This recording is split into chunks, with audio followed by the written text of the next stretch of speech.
Welcome to the last breakfast. Please enjoy the video. You start by forcing Windows into its recovery environment so you can work safely. Interrupt the normal boot 2-3 times until Win reappears.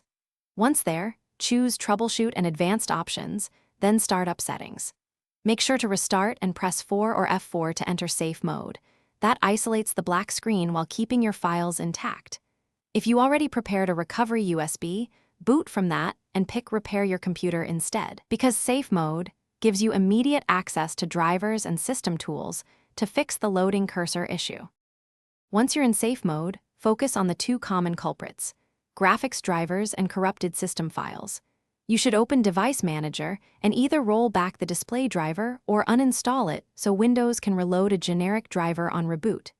Next, run Command Prompt as an administrator and execute sfc/scanno to repair system files, then chkdskc/f/r to fix disk errors. These commands resolve many loading loop problems.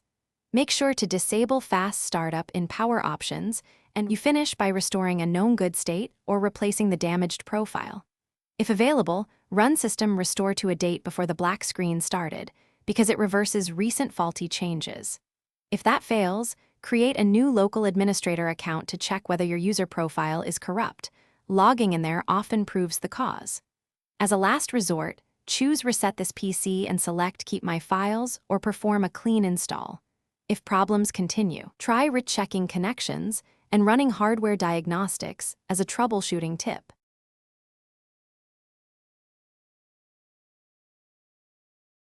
Thanks for watching. If this was helpful, leave a like and consider subscribing. See you next time.